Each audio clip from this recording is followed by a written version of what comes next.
जय हिंद प्रिय छात्रों, शुरुआत करते हैं पुनः एक नई कक्षा की। और जो हमारी यात्रा है शिक्षा से जुड़ी हुई उसकी, आज जो हमारा चैप्टर है, यहां पर जो हमारा अध्याय है आज की कक्षा में, वह बहुत ही महत्वपूर्ण है और जिसे हम सर्वनाम के नाम से जानते हैं। ठीक है, तो आज जो हम चर्चा करने वाले हैं वो सर्वनाम पर करने वाले हैं, ताकि इससे संबंधित प्रश्न यदि आप अपने परीक्षा पेपर में, परीक्षा प्रश्न पत्र में फेस करते हैं, उनका सामना करते हैं, तो आपको कोई दिक्कत ना आए। तो देखिए, सबसे पहले मैं बता दूं कि ये सर्वनाम क्या है और इसको कैसे परिभाषित करते हैं। तो जैसा कि यहां लिखा हुआ है कि वह शब्द जो संज्ञा या किसी नाम के स्थान पर प्रयोग में लाया जाता है वही सर्वनाम कहलाता है। देखिए, आप पुनः समझिएगा कि वह शब्द जो किसी संज्ञा या नाम के स्थान पर प्रयोग में लाया जाता है वो क्या कहलाता है, वह सर्वनाम कहलाता है। देखिए, मैं इसको आपको उदाहरण से समझाने की कोशिश करता हूं और आप उदाहरण को थोड़ा ध्यानपूर्वक समझिएगा। तो देखिए, यहां पर ये उदाहरण कह रहा है कि रवि मेरा मित्र है। जरा ध्यान से देखिएगा, रवि मेरा मित्र है। और आगे बोलते हैं वह कक्षा 8 में पढ़ता है। वह कक्षा 8 में पढ़ता है। जरा ध्यान दीजिएगा, ये बेसिक अगर समझ में आ जाएगा तो फिर आपको दिक्कत नहीं होगी। अभी हमने लिखा रवि मेरा मित्र है, वह कक्षा 8 में पढ़ता है। तो देखिए, यहां पर रवि की बात की जाए तो ये क्या है, यहां पर ये एक व्यक्तिवाचक संज्ञा है। आप सभी लोग जानते होंगे कि ये व्यक्तिवाचक संज्ञा है। और देखिए, संज्ञा को ही हम क्या बोलते हैं, नाम बोलते हैं। ठीक है, जब ये यहां पर संज्ञा है तो उसके स्थान पर हम क्या लेकर के आए हैं, रवि के स्थान पर वह यहां पर शब्द आया है, तो श्योर है कि ये यहां पर क्या होगा, ये यहां पर सर्वनाम शब्द होगा। आपके समझ में आ गया होगा। ठीक है, चलिए हम इसी पर ही एक और दूसरा उदाहरण ले लेते हैं। और देखिए, यहां पर दूसरा उदाहरण जो है वो आपका कह रहा है कि नरेश तथा कविता, नरेश तथा कविता भाई बहन हैं। क्या हैं, भाई बहन हैं, भाई बहन हैं। वे शरारती नहीं हैं, वे शरारती नहीं हैं। जरा वाक्य पर गौर दीजिएगा कि वाक्य में क्या लिखा है। उसने कहा कि नरेश तथा कविता भाई बहन हैं। देखिए, यहां पर संज्ञाएं देखिए आप, नरेश, कविता। अब जब नरेश और कविता की हम बात कर रहे हैं तो उनके स्थान पर हम एक शब्द लेकर के आए हैं और वो शब्द है आपका वे। किनके स्थान पर है ये, नरेश तथा कविता के स्थान पर, एक संज्ञा के स्थान पर। तो श्योर है कि ये जो यहां पर शब्द है वे, वो क्या कहलाएगा, सर्वनाम शब्द कहलाएगा। ठीक है, चलिए अब हम यहां से आगे ये समझते हैं कि जो सर्वनाम है उसे दूसरे तरीके से हम कैसे समझें। देखिए, सर्वनाम से अगर हम तात्पर्य करें तो देखिए आप समझिएगा, सर्व और नाम, जब हम इसे तोड़ते हैं तो हमें मिलता है सर्व मीन्स सभी का और नाम नाम। ठीक है, तो दोबारा से यहां पर समझिएगा कि सर्व मीन्स सभी और नाम मीन्स नाम। देखिए, जो सभी नाम होते हैं यानी कि जो संज्ञा शब्द होते हैं, उनके स्थान पर जो शब्द प्रयोग में आता है उसे हम क्या कहते हैं, उसे हम सर्वनाम कहते हैं। अब आप समझ गए होंगे इसको आसानी से। चलिए, अब हम जब यहां से आगे बढ़ते हैं तो हमारे सामने इसका एक प्रश्न आता है कि भाई जो सर्वनाम है उसके भेद कितने हैं, सर्वनाम के भेद कितने हैं। तो प्रिय छात्रों, आप जानते होंगे कि जो सर्वनाम के भेद हैं वो आपके होते हैं 6। कितने होते हैं, 6 होते हैं। और जब ये 6 होते हैं तो आप इसे समझिएगा कि वो कौन कौन से होते हैं। अगर ये प्रश्न आपके सामने आ जाता है एग्जाम में तो जो हमारे पैरेटिंग स्टूडेंट्स हैं, यानी कि जो रट्टा लगाने में यकीन करते हैं, शायद वो वहां पर उसे भूल जाएंगे। अगर वो प्रश्न यहां पर कर देता है कि बताइए निम्नलिखित में से कौन सा सर्वनाम का भेद नहीं है, तो कहीं ना कहीं उन्हें कंफ्यूजन हो जाएगा, डिलेमास कंडीशन उनके सामने आ जाएगी, एक ऐसी स्थिति होगी कि वो कहीं ना कहीं कंफ्यूज रहेंगे। तो देखिए मैं इसके लिए आपको एक ट्रिक बता देता हूं और उसे आप ओरल समझिएगा। और वो ट्रिक यहां पर कहती है कि एक व्यक्ति या पुरुष निश्चय और अनिश्चय के सागर में गोते लगा रहा है, यानी कि कभी वो पॉजिटिव हो जाता है अपनी लाइफ में, कभी नेगेटिव हो जाता है, और वो प्रश्न करता है अपने आप से यानी स्वयं से कि उसके जो संबंध है लोगों के साथ वो निजी तो हैं। तो इस ट्रिक को फिर से मैं बता देता हूं।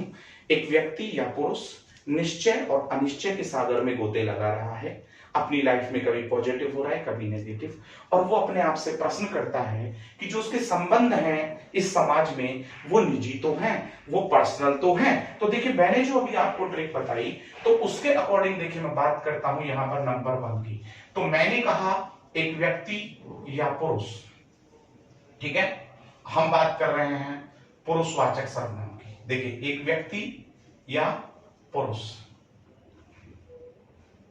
निश्चय और अनिश्चय के सागर में डूबा हुआ है, तो यहां पर हो गया है निश्चयवाचक सर्वनाम। कौन सा हो गया?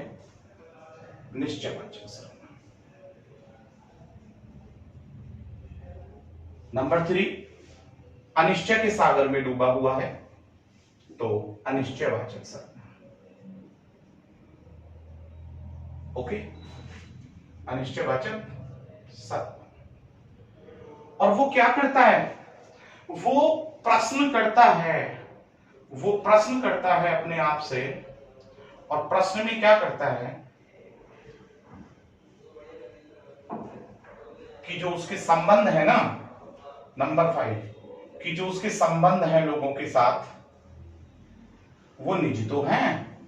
यही तो बताया आपको, संबंधवाचक सर्वनाम। ठीक है, लास्ट में कहा कि वो निजी तो हैं, तो क्या बचा आपका? निजवाचक सर्वनाम। देखिए बहुत ही इंपॉर्टेंट, बहुत ही महत्वपूर्ण चैप्टर है, इसलिए ध्यानपूर्वक समझिएगा इसको। ठीक है, हमने कहा निजवाचक सर्वनाम, तो आप समझ गए होंगे 6 के 6 भेद। अब हम यहां से आगे जब बढ़ रहे हैं तो हम कह रहे हैं कि पुरुषवाचक सर्वनाम। तो देखिए आप इसको इंग्लिश में भी यहां पर समझ सकते हैं कि निश्चयवाचक क्या है? डेफिनेट है, ये इंडेफिनिट है, ये यहां पर इंटेरोगेटिव है, ये रिलेटिव है, और ये क्या है आपका? ये रिफ्लेक्सिव है। ठीक है, अब यहां पर पुरुषवाचक यानी कि पर्सनल है। तो हम बात करते हैं अब यहां से आगे नंबर 1 जो आपका है, और नंबर 1 आपका कह रहा है कि ये पुरुषवाचक सर्वनाम क्या है। ठीक है, तो नंबर 1 की हम बात करते हैं, और नंबर 1 पे आपका आता है पुरुषवाचक सर्वनाम। जरा ध्यान से देखिएगा। देखिए पुरुषवाचक सर्वनाम को अगर आप समझें तो मैं आपको बता दूं कि अगर हम इसको डिफाइन करते हैं, हम इसे डिफाइन करने की कोशिश करें, तो हम इसे पुरुष के अकॉर्डिंग डिफाइन करें कि देखिए इसमें जो पुरुष होता है उसके 3 भेद यहां पर दिखाए जाते हैं। कितने? 3 भेद, और 3 प्रकार के इसमें पुरुष होते हैं। और नंबर 1 पर जो दिखाया जाता है वो दिखाया जाता है उत्तम पुरुष। कौन सा दिखाया जाता है? उत्तम पुरुष। और नंबर 2 पर ये बताता है मध्यम पुरुष। क्या बताता है? मध्यम पुरुष। और देखिए नंबर 3 पर जो वो बात करता है वो करता है अन्य पुरुष। ठीक है, तो अगर ये पूछ लेता है कि ये बताइए कि पुरुषवाचक सर्वनाम के अंतर्गत जो सर्वनाम के भेद होते हैं वो कितने होते हैं, तो आप याद रखिएगा कि वो 3 होते हैं। उसमें पहला होता है उत्तम पुरुष, दूसरा होता है मध्यम, और तीसरा होता है अन्य। प्रश्न यह बनता है कि इस उत्तम पुरुष के अंदर हम किसको रखते हैं। तो देखिए मैं आपको बता दूं कि मैं तथा हम से जुड़े सभी शब्द, मैं तथा हम से जुड़े सभी शब्द, जुड़े सभी शब्द। फिर से देखिएगा, अब मैंने तो केवल यहां पर लिखा है कि मैं तथा हम। दोबारा से देखिएगा, तो मैं लिख दिया मैंने, मेरा होगा, मुझे होगा, मेरे को होगा, हम होगा, हमारा होगा, हमें होगा, हमको होगा, यानी इससे जुड़े हुए जितने भी शब्द हैं वो पुरुषवाचक सर्वनाम के उत्तम पुरुष में रखे जाएंगे। मध्यम पुरुष की हम बात कर रहे हैं, तो मध्यम पुरुष में आएगा हमारा तू, तुम, तथा आपसे जुड़े सभी शब्द, तथा आपसे जुड़े हुए सभी शब्द। अब देखिए तू, तेरा, तुझे, तेरे को, तुम, तुम्हें, आप, आपको, जितने भी शब्द इससे जुड़ेंगे वो पुरुषवाचक सर्वनाम में मध्यम पुरुष में जाएंगे। अब हम बात करते हैं यहां पर अन्य पुरुष की। अगर हम बात करते हैं यहां पर कि अन्य पुरुष में क्या आएगा, वह, यह, ये, इन, उन, दोबारा से देखिएगा, वह ला सकते हैं, यह ला सकते हैं, ये ला सकते हैं, वे ला सकते हैं, उन ला सकते हैं, इन ला सकते हैं। यानी कि अब जितने भी उपरोक्त दोनों पुरुषों के अलावा सर्वनाम शब्द हैं वो सभी शब्द किस में आएंगे, आदि सभी शब्द जो होंगे वो अन्य पुरुष में आपके आएंगे।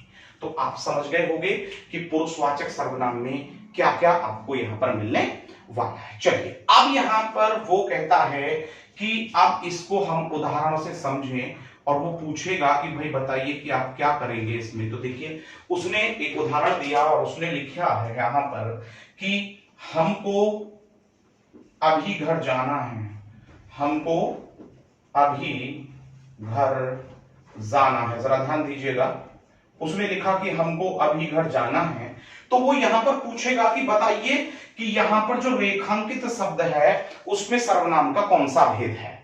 अब वो सर्वनाम पुरुषवाचक, प्रश्नवाचक, निश्चयवाचक, संबंधक कोई से भी आपको 4 ऑप्शंस देगा तो आपको पता है कि हमको क्या है, पुरुषवाचक सर्वनाम है। क्या है ये, पुरुषवाचक यहां पर सर्वनाम है। समझ में आया।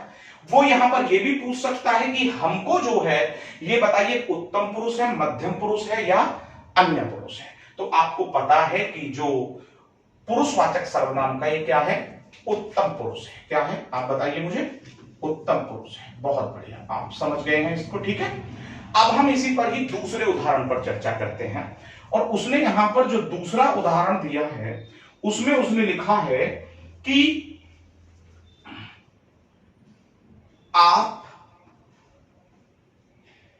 ज्यादा क्यों बोलते हो, आप ज्यादा क्यों बोलते हो। अब देखिए वो फिर से वही प्रश्न करेगा। अब उसने कहा कि अब ये बताइए आप ज्यादा क्यों बोलते हो में उसने कहा कि जो ये रेखांकित शब्द है आप, ये बताइए कि सर्वनाम का कौन सा भेद है। तो आपको जो सर्वनाम का भेद अपने चारों विकल्पों में से बताना है वो आपको बताना है कि ये पुरुषवाचक है। कौन सा है ये, पुरुषवाचक सर्वनाम है। और वो कहेगा कि ये बताइए कि ये पुरुषवाचक सर्वनाम में कौन सा आपका पुरुष है। तो जब आपकी बात आई है तो वो श्योर है कि वो आपका मध्यम पुरुष है। कौन सा पुरुष है, मध्यम पुरुष है। तो इसी प्रकार के जो प्रश्न हैं वो आपको बताएगा, या तो ऑप्शंस देगा सर्वनाम के भेद के या वो आपको ऑप्शन देगा पुरुष के भेद के, और उसमें से आपको एक बताना होगा। तो आप समझ गए होंगे कि जो पुरुषवाचक सर्वनाम है वो क्या है और हम कैसे अच्छे से इसको समझ सकते हैं। चलिए अब हम इससे आगे बढ़ेंगे और जब हम इससे आगे बढ़ेंगे तो हम सर्वनाम में जो हमारा दूसरा भेद है यानी कि आपका निश्चयवाचक सर्वनाम, तो हम उस पर अब यहां पर चर्चा करते हैं। तो देखिए निश्चयवाचक सर्वनाम, अब ये निश्चयवाचक सर्वनाम में आपसे पूछ सकता है कि ये बताइए कि जो निश्चयवाचक सर्वनाम है उसके जो भेद होते हैं वो बताइए, उसका जो निश्चयवाचक सर्वनाम है उसका अन्य नाम बताइए। तो आपको बताना पड़ेगा। तो देखिए यहां पर मैं आपको बता दूं कि जो आपका निश्चयवाचक सर्वनाम होता है उसे हम संकेतवाचक सर्वनाम भी कहते हैं। क्या कहते हैं, निश्चयवाचक सर्वनाम की यदि हम बात करें तो निश्चयवाचक सर्वनाम का वो आपसे अन्य भेद पूछ सकता है, और जब वो अन्य भेद आपसे पूछ सकता है तो निश्चयवाचक सर्वनाम का आपको अन्य भेद बताना है सार्वनामिक। अब सार्वनामिक क्या होता है, संकेतवाचक। सार्वनामिक क्या होता है, जरा ध्यान दीजिएगा, संकेतवाचक सर्वनाम। तो आप समझ गए होंगे कि जो निश्चयवाचक सर्वनाम है उसके जो अन्य नाम है वो कौन कौन से हैं। अब हम यहां से आगे बात कर रहे हैं, तो जब हम यहां से आगे बात कर रहे हैं तो अब हम यहां से आगे बढ़े तो इस पर कैसे प्रश्न आएंगे और इसमें कौन कौन से हम शब्दों का प्रयोग जो है वो करेंगे, उस पर हम चर्चा करेंगे। तो देखिए, निश्चयवाचक सर्वनाम कहता है कि जो निकट या दूर के जो व्यक्ति होते हैं या वस्तु होती हैं, उनकी तरफ जो संकेत के रूप में शब्दों को हम यूज करते हैं, वही निश्चयवाचक सर्वनाम कहलाते हैं। मैं पुनः बता देता हूं, डेफिनेशन लिखने में मुझे ज्यादा यकीन नहीं है, कि पास या निकट के व्यक्ति या वस्तुओं के लिए, उनके नामों के लिए जिन शब्दों का हम इस्तेमाल करते हैं, वो क्या कहलाते हैं? निश्चयवाचक सर्वनाम आपके कहलाते हैं। अब यहां पर प्रश्न ये निकल करके आता है कि निश्चयवाचक सर्वनाम में कौन कौन से शब्दों का हम इस्तेमाल करते हैं। ठीक है, तो निश्चयवाचक सर्वनाम में जो शब्द आते हैं, उसमें आता है यह, वह, ये तथा वे आदि शब्द, तथा वे आदि शब्द। देखिए, बहुत ही महत्वपूर्ण आपका ये अध्याय है हिंदी विषय से, ठीक है ना, तो आप इसे बहुत ध्यानपूर्वक देखते रहिए। ठीक है, अब देखिए, उसने यहां पर कहा है कि यह, वह, ये, वे आदि शब्द आते हैं, तो फिर कैसे मिले, इस पर किस प्रकार के उदाहरण मिलेंगे और कैसे वो प्रश्न करेगा? तो प्रश्न बिल्कुल समान ही होगा। देखिए, उदाहरण नंबर 1 देखिएगा, और उसने यहां पर जो उदाहरण नंबर 1 दिया है, तो उसने कहा है कि यह मेरी कलम है। क्या बोला? यह मेरी कलम है। जरा वाक्य को समझिएगा। ठीक है, यह मेरी कलम है। अगर ये बोल देता ना यह कलम मेरी है, तो यहां पर यह सार्वनामिक विशेषण हो जाता, यह कलम। क्यों हो जाता? क्योंकि वहां पर उसके बाद तुरंत ही संज्ञा दी है, और जब संज्ञा की विशेषता शब्द बताता है तो वो विशेषण कहलाता है। तो यहां पर वो पूछेगा कि बताइए कि यह क्या है। अब वो यह के लिए उदाहरण देगा कि ये बताइए कि क्या ये सार्वनामिक विशेषण है? क्या है?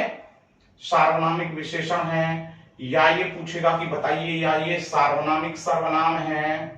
सार्वनामिक सर्वनाम है।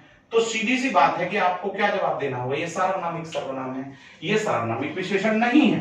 अगर हम इसे सार्वनामिक विशेषण बनाना चाहें, तो हम इसे लिखेंगे, यह कलम मेरी है।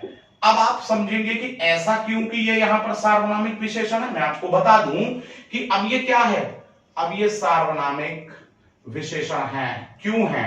क्योंकि यहां कलम की विशेषता क्या है? यह है, और जब संज्ञा की विशेषता कोई शब्द बताता है तो वो क्या कहलाता है? विशेषण कहलाता है। तो आप बहुत अच्छे से समझ गए होंगे कि उदाहरण नंबर 1 में जो यह मेरी कलम है, यही सार्वनामिक सर्वनाम क्यों है। देखिए, हम दूसरा उदाहरण देखते हैं। हम दूसरे उदाहरण में कहें कि वह उनकी गाड़ी है, जरा ध्यान दीजिएगा, वह उनकी गाड़ी है। जरा ध्यान दीजिएगा फिर से, वह उनकी गाड़ी है। ओके, अब यहां पर कहा वह, इस वह शब्द को देखिए। अब वह शब्द को वो कह रहा है कि बताइए ये सर्वनाम का कौन सा भेद है? वह उनकी गाड़ी है, हम इशारा कर रहे हैं, तो श्योर है कि ये निश्चयवाचक सर्वनाम है। और ये निश्चयवाचक सर्वनाम क्यों है? ये निश्चयवाचक विशेषण क्यों नहीं है? वो इसलिए नहीं है कि अगर वो ये कह देता कि वह गाड़ी उनकी है, तो गाड़ी की विशेषता वह हो जाती है यहां पर। तो अब इसलिए यहां पर जो वह शब्द है वो क्या है? निश्चयवाचक सर्वनाम। चलिए, तीसरा उदाहरण अगर यहां पर हम कह दें कि वे आपके शिष्य हैं, वे आपके शिष्य हैं। जरा यहां पर ध्यान दीजिएगा, वे आपके शिष्य हैं, तो यहां पर जो वे शब्द है इशारा कर रहा है, बहुवचन है, तो श्योर है कि यहां पर शिष्य के लिए यूज किया गया है शब्द वे, प्रयोग में लाया गया है वे। तो इसलिए यहां पर जो वे शब्द है वो क्या कहलाएगा? आपका निश्चयवाचक सर्वनाम कहलाएगा। चलिए, हम इस पे लास्ट और एग्जांपल देख लेते हैं। और यहां पर वो बोल देता है कि ये मेरे चाचा जी हैं। क्या बोला उसने? ये मेरे चाचा जी हैं। अब जरा देखिएगा, अब ये मेरे चाचा जी हैं, तो जब उसने बोला यहां पर ये मेरे चाचा जी हैं, तो ये क्या बोल रहा है? ये यहां पर पॉइंट आउट कर रहा है, इशारा कर रहा है कि ये मेरे चाचा जी हैं। तो चाचा जी के लिए हमने क्या इस्तेमाल किया है? ये। उनके नाम के लिए क्या इस्तेमाल किया है? ये। तो इसलिए यहां पर क्या कहलाया जाना चाहिए? निश्चयवाचक सर्वनाम कहलाया जाना चाहिए। तो प्रिय विद्यार्थियों, मैं आशा करता हूं कि आप बहुत आसानी से इसे समझ गए होंगे, और इसमें जो मैंने सार्वनामिक विशेषण में और सर्वनाम में जो अंतर बताया है उसे भी आप समझ गए हैं। चलिए, नंबर 3 को देखते हैं बहुत जल्दी से। और नंबर 3 क्या कह रहा है, देख लेते हैं। देखिए यहां पर जो नंबर 3 है वो कह रहा है कि अनिश्चयवाचक सर्वनाम। देखिए इसे इंग्लिश में बोले तो इंडेफिनिट प्रोनाउन है। अब अनिश्चयवाचक सर्वनाम का मतलब है, देखिए फिर से मैं परिभाषा लिखूंगा नहीं, केवल बोलूंगा कि वे सर्वनाम शब्द जो किसी भी संज्ञा के लिए प्रयोग में लाए जाते हैं, लेकिन किसके लिए प्रयोग में लाए जाते हैं, जो अनिश्चित, किसी निश्चित वस्तु का वहां बोध नहीं होता। क्या नहीं होता? किसी निश्चित वस्तु का बोध नहीं होता, और उनके लिए जो शब्द इस्तेमाल किए जाते हैं वो कहलाए जाते हैं क्या? अनिश्चयवाचक सर्वनाम। तो देखिए जरा आप समझिएगा नंबर 3 को कि यहां पर ये अनिश्चयवाचक सर्वनाम यानी कि इंडेफिनिट जो यहां पर प्रोनाउन है वो क्या कह रहा है? अनिश्चयवाचक सर्वनाम। अब देखिए जरा ध्यान दीजिएगा इस पर। इस पे मैंने कहा कि वे सर्वनाम शब्द कि जो किसी निश्चित संज्ञा या वस्तु का बोध नहीं कराते हैं वो क्या कहलाते हैं? अनिश्चयवाचक सर्वनाम। जैसे कि मैं इसमें उदाहरण के तौर पर लिख दूं कि इसमें कुछ इस्तेमाल हो सकता है, कोई इस्तेमाल हो सकता है, ये आदि जो शब्द हैं ये डेफिनिट नहीं है, याद रखिएगा। और मैं उदाहरण भी आपको दे देता हूं। मैं यहां पर पहला उदाहरण आपको दे देता हूं। जैसे कि अभी मैं यहां पर पूछता हूं कि मुकुल ने मुझे बताया, उदाहरण को देखिएगा, मुकुल ने मुझे बताया, मुकुल ने मुझे बताया कि दरवाजे पर कोई था, कि दरवाजे पर कोई था। जरा यहां पर गौर दीजिएगा, पुनः शब्दों पर गौर देना है आपको, ठीक है? एग्जाम में बस समझना है आपको। तो देखिए यहां पर मुकुल तो क्या है? एक संज्ञा है, सर्वनाम तो नहीं है। अब मुकुल ने मुझे बताया, यहां पर ये देखा हमने कि ये यहां पर एक सर्वनामिक शब्द है, लेकिन बात है कि दरवाजे पर कोई था। अब हमें नहीं पता कि दरवाजे पर कौन था, ठीक है? तो दरवाजे पर कोई था, ठीक है? वो मैं अगर अपनी तरफ से कल्पना करूं तो राहुल हो सकता था, वो मुकुल हो, वो सोहन हो सकता था, वो कोई कुत्ता हो सकता था या कोई बिल्ली हो सकती थी। तो अभी हमने क्या किया कि दरवाजे पर कोई था, तो ये श्योर है कि अनिश्चयवाचक क्या हो गया? यहां पर कोई शब्द अनिश्चयवाचक सर्वनाम हो गया, क्योंकि किसी व्यक्ति या वस्तु के लिए हमने इसे इस्तेमाल में लाया और वो निश्चित नहीं है, ठीक है? अब हम यहां से दूसरे उदाहरण की तरफ चलते हैं। तो देखिए हम सभी लोग सब्जी का प्रयोग तो करते ही हैं ना रोजाना। तो देखिए माना कि मैं यहां पर लिख देता हूं और कोई बच्चा है हमारा 6-7 साल का है और उसके सामने उसकी माता जी ने सब्जी रखी है, तो बच्चा कहता है कि सब्जी में कुछ है, सब्जी में कुछ है, और वो अपनी माता जी को दिखा करके कहता है कि मां सब्जी में तो कुछ है। अब जब मां उस कुछ को देखने के लिए जाती है तो सपोज कीजिए कि उसको वहां पर वो पता चलता है कि वो क्या है, वो तो जीरा है। अब जीरे के लिए बच्चे ने क्या यूज किया? कुछ शब्द का इस्तेमाल किया। तो जीरा यहां पर संज्ञा है और संज्ञा के लिए जो उसने कुछ यूज किया, तो वही यहां पर क्या है? वो क्या है? वो है यहां पर अनिश्चयवाचक सर्वनाम। अब अनिश्चयवाचक सर्वनाम को मैं फिर बता दूं कि निश्चित वस्तु का बोध नहीं कराता, इसलिए कहलाता है अनिश्चयवाचक सर्वनाम। चलिए हम नंबर 4 की ओर चलेंगे, और जो नंबर 4 है आपका, वो क्या कह रहा है? आप समझ सकते हैं कि उसमें जो सर्वनाम का भेद है वो कौन सा है?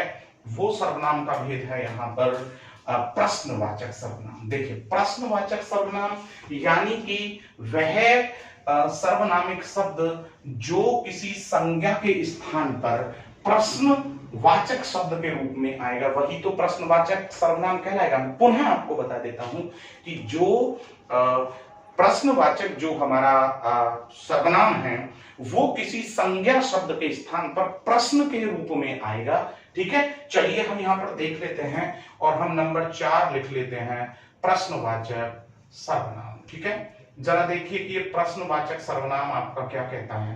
प्रश्नवाचक सर्वनाम, जरा ध्यान दीजिएगा प्रिय दोस्तों और विद्यार्थियों और प्रतियोगियों, यहां पर उसने कहा कि प्रश्नवाचक सर्वनाम। तो देखिए यहां पर क्या आ सकता है? मैंने अभी कहा है यहां पर कि प्रश्न करने के लिए जो शब्द यूज होता है किसी संज्ञा के स्थान पर, वही क्या कहलाता है? प्रश्नवाचक।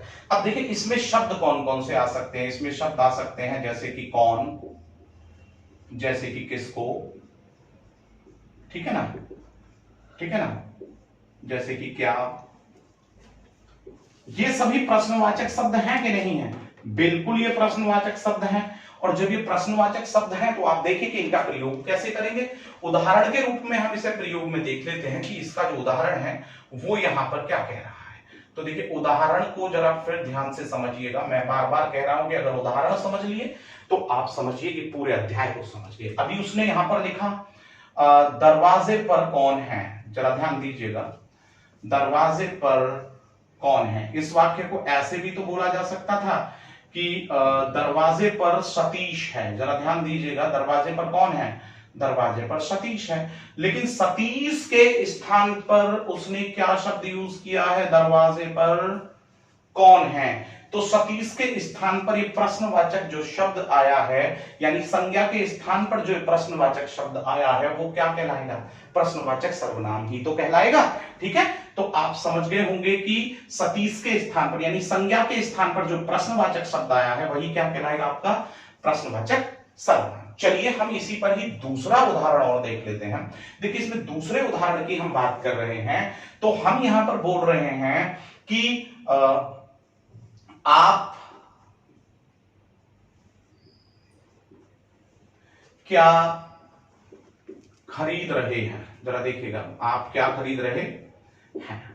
अब देखिए उसने कहा कि आप क्या खरीद रहे हैं, उसने कहा कि आप क्या खरीद रहे हैं। उसने यहां पर कह दिया कि देखिए जी मैं तो आम खरीद रहा हूं। तो आम यहां पर एक संज्ञा शब्द है और उसके स्थान पर जो प्रश्नवाचक शब्द आया है वो क्या कहलाएगा, आपका प्रश्नवाचक सर्वनाम ही तो कहलाएगा ना प्रिय दोस्तों। इसके बाद चलिए हम एक नंबर 3 भी उदाहरण इसमें लिख लेते हैं। और नंबर जो 3 उदाहरण है वो यहां पर कह रहा है कि उसने मेरी पुस्तक किसे दे दी है, किसे दे दी है। जरा बात पे गौर दीजिए, उसने मेरी पुस्तक किसे दे दी है। तो देखिए यहां पर एक शब्द आया, किसे दे दी है, किसको दे दी है। तो यहां पर मान लीजिए वो लिख लेता है कि उसने मेरी पुस्तक हरीश को दे दी है। तो देखिए हरीश यहां पर क्या है, एक संज्ञा शब्द है और उस संज्ञा शब्द के स्थान पर जो प्रश्नवाचक शब्द आया है वो क्या कहलाएगा, आपका प्रश्नवाचक सर्वनाम ही कहलाएगा, क्योंकि संज्ञा के स्थान पर जो शब्द आता है वही तो सर्वनाम आपका कहलाता है। तो आप यहां पर समझ गए होंगे नंबर 4 जो भेद है सर्वनाम का, उसको भी आप आसानी से समझ गए होंगे। चलिए हम नंबर 5 की बात यहां पर करेंगे। और नंबर 5 यानी कि संबंधवाचक सर्वनाम, यानी कि रिलेटिव प्रोनाउन। तो अब हम संबंधवाचक सर्वनाम पर चर्चा कर रहे हैं। अब प्रश्न यहां पर आता है कि जो ये संबंधवाचक सर्वनाम है इसे हम समझेंगे कैसे, इसको हम कैसे डिफाइन करें जो हम समझ जाएंगे संबंधवाचक सर्वनाम है। देखिए वो यहां पर कहता है कि जब किसी दूसरे सर्वनाम से संबंध स्थापित करते हुए दिखाया जाता है, किसी भी सर्वनाम शब्द से दूसरे सर्वनाम शब्द का संबंध बताया जाता है, वहां पर क्या होता है, संबंधवाचक सर्वनाम यानी कि रिलेटिव सर्वनाम होता है। कैसे होता है, अब देखिए मैं आपको इसे समझाता हूं। मैंने कहा एक संज्ञा का संबंध दो सर्वनामिक शब्दों से होगा। देखिए कैसे होता है, इसे आप समझिएगा। हम यहां पर कह रहे हैं संबंधवाचक सर्वनाम, किसकी बात कर रहे हैं, संबंधवाचक सर्वनाम की। ठीक है, और जरा ध्यान से देखिएगा, ठीक है, संबंधवाचक सर्वनाम को। अब मैं पुनः आप लोगों को बता देता हूं कि जब किसी सर्वनाम का किसी दूसरे सर्वनाम से संबंध स्थापित होता पाया जाता है तो वहां पर वो क्या कहलाता है, संबंधवाचक सर्वनाम। इसमें कैसे शब्द आ सकते हैं, जैसे जो, सो, ठीक है, जैसे जिसका या जिसकी या जिसके, तो उसके साथ आएगा उसकी या उसके। इस प्रकार के शब्द आपको इसमें मिलते हैं। मैं आपको बता देता हूं कि वो कैसे मिलते हैं, आप उसे उदाहरण स्वरूप समझिएगा। तो मैं उदाहरण नंबर 1 की यहां पर बात करूं तो सपोज कीजिए कि मैं यहां पर कर देता हूं कि जो आया सो गया। दोबारा से देखिएगा, जो आया सो गया। सपोज कीजिए कि मैं यहां पर बता देता हूं कि जो आया सो गया, तो मैंने कहा यहां पर कि भाई व्यक्ति या मानव आया, व्यक्ति या मानव आया, तो फिर गया कौन? गया भी तो व्यक्ति या मानव ही। गया कौन? व्यक्ति या मानव ही। अब व्यक्ति आया, मानव आया, संज्ञा हो गई, तो व्यक्ति या मानव ही गया। तो ये संज्ञा शब्द तो एक है, लेकिन जुड़ कितनों से रहा है? इस सर्वनामिक शब्द का जो संबंध है वो किससे दिखाया गया है? सो से दिखाया गया है। इसलिए यहां पर ये क्या है? संबंधवाचक सर्वनाम। देखिए इसमें दूसरा उदाहरण देखिए आप। दूसरा उदाहरण कहता है यहां पर, देखिए माइट इज राइट। यहां पर माइट इज राइट को मैं लेके आता हूं, जिसकी लाठी उसकी भैंस। दोबारा से ध्यान दीजिएगा, जिसकी लाठी उसकी भैंस।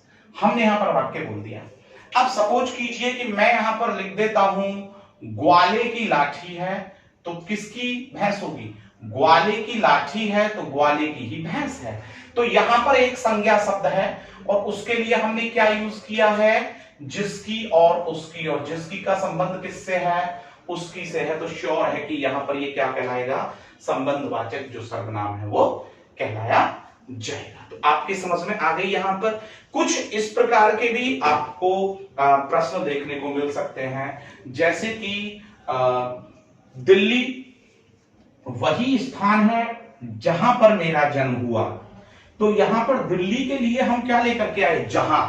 तो दिल्ली के लिए जब हम जहां लाए, तो यहां पर भी दिल्ली का संबंध हमने किससे दिखाया? जहां से दिखाया। इसलिए ये भी हमारा क्या कहलाएगा? यहां पर ये भी हमारा संबंधवाचक यहां पर सर्वनाम कहलाएगा। मैं आपको बता दूं कि किसी भी स्थान, किसी भी वस्तु का जब संबंध दिखाया जाएगा कहीं पर, और उसके लिए जो आप सार्वनामिक शब्द का प्रयोग कर, आप जो वहां पर सर्वनाम शब्द का प्रयोग करेंगे, वही क्या कहलाएगा? आपका वही कहलाएगा आपका संबंधवाचक सर्वनाम। अब हम यहां से आगे बढ़ रहे हैं। ये मैंने देखिए यहां पर नंबर 4 डाला, ये गलत था, नंबर 5 होना था। ठीक है, अब हम लास्ट की ओर बढ़ रहे हैं, और लास्ट क्या है? नंबर 6। और जब हम नंबर 6 की बात कर रहे हैं तो वो आ रहा है निजवाचक सर्वनाम। क्या आ रहा है? निजवाचक सर्वनाम। तो इसे भी आप बिल्कुल ध्यानपूर्वक देखिएगा प्रिय प्रतियोगियों। निजवाचक सर्वनाम, और हम अंतिम अपने पड़ाव की ओर चल दिए हैं। पता नहीं लगता आप लोगों के साथ कक्षा कब पूरी हो जाती है। अब जो हम यहाँ पर बात कर रहे हैं वो निजवाचक सर्वनाम की। तो निजवाचक को हम क्या अपनी भाषा में स्वयंवाचक नहीं कह सकते? बिल्कुल कह सकते हैं। ठीक है, तो स्वयंवाचक सर्वनाम मैंने कहा था रिफ्लेक्सिव। इसमें केवल आप ये बात याद रखिएगा कि यहां पर जो शब्द प्रयोग होगा वो या तो स्वयं, या खुद, या अपने आप। खुद तथा अपने आप। और इस पे गौर दीजिएगा, अपने आप। शब्दों का प्रयोग मैं लिखे देता हूं, शब्दों का प्रयोग। ठीक है, कैसे थोड़ा देख लेते हैं। ठीक है, स्वयं, खुद या अपने आप, यही तो निश्चय है, यही तो निज है। सॉरी, यही तो अपना निज है। ठीक है ना, निश्चय नहीं, निज है। जरा इसे समझने की कोशिश करेंगे हम उदाहरण से। संज्ञा के स्थान पर ये शब्द आएंगे। देखिए वो यहां पर पहला उदाहरण दे देता है, और वो कहता है मेरी मां। देखिए जरा ध्यान दीजिएगा, मेरी मां स्वयं दूध लेकर आती हैं या दूध लाती हैं। मेरी मां स्वयं दूध लाती हैं। अब जरा देखिए यहां पर मेरी मां क्या है? यहां पर ये तो संज्ञा है, इसमें जो मां है वो संज्ञा है कि नहीं है? अब जब मां यहां पर संज्ञा है तो मां के लिए क्या यूज किया? स्वयं लाती है, यानी मां ही तो दूध लेकर आती है। तो यहां पर संज्ञा के स्थान पर जो हमने इस्तेमाल में लाया है शब्द, वो स्वयं लाया है। तो ये स्वयं क्या कहलाएगा? ये निजवाचक सर्वनाम है, क्योंकि संज्ञा के स्थान पर यदि स्वयं, खुद या अपने आप आता है तो वो क्या कहलाता है? आपका निजवाचक सर्वनाम। चलिए इसी पर ही मैं दूसरा उदाहरण देख लेता हूं। दूसरा उदाहरण है कि रवि स्वयं ही चाय पिएगा। ध्यान दीजिएगा, रवि स्वयं ही चाय पिएगा। तो रवि क्या है? संज्ञा। और स्वयं भी किसके लिए आया, रवि के लिए आया। तो संज्ञा के स्थान पर जो प्रयोग हुआ शब्द वो क्या कहलाया, वो सर्वनाम कहलाया। चलिए खुद देख लेते हैं। खुद की अगर बात करें, यहां पर लिख दिया जाए कि ललित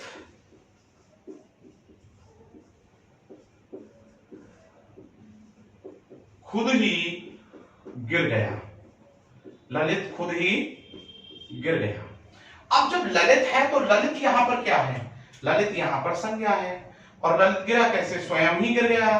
तो यहां पर जो खुद ही शब्द आया ये क्या है, सर्वनाम है। एक हमने कहा कि अपने आप भी आ सकता है, जैसे जितेंद्र अपने आप हिंदी नहीं पढ़ सकता। देखिए मैं बता देता हूं, नंबर 4 और लास्ट हमने लिखा जितेंद्र। अब या तो हम इसे बोल दे कि स्वयं, या हम बोल दे अपने आप, या बोल दे हम इसको खुद। तो जितेंद्र अपने आप नहीं पढ़ सकता या अपने आप अंग्रेजी नहीं पढ़ सकता। तो जरा देखिए, अंग्रेजी नहीं पढ़ सकता, नहीं पढ़ सकता है, ठीक है ना, नहीं पढ़ सकता है। तो उसने कहा कि जो जितेंद्र है वो खुद अंग्रेजी नहीं पढ़ सकता है। तो जितेंद्र यहां पर क्या है, एक संज्ञा शब्द है, और जो अपने आप आया वो किसके लिए आया, संज्ञा के स्थान पर आया, जितेंद्र के ही लिए। तो ये क्या कहलाया जाएगा आपका, ये यहां पर निजवाचक सर्वनाम कहलाया जाएगा। तो प्रिय विद्यार्थियों, प्रिय दोस्तों, मैं समझता हूं कि आप जो सर्वनाम की जो अभी कक्षा मैंने आपको पढ़ाई बहुत अच्छे से समझ गए होंगे। जुड़े रहिए द नीलांचल क्लासेस से, लाइक शेयर कमेंट सब्सक्राइब करते रहिए चैनल को, ताकि हमारा उत्साह बढ़ता रहे। जल्द ही नई कक्षा के साथ आपसे मिलूंगा फिर से। जय हिंद।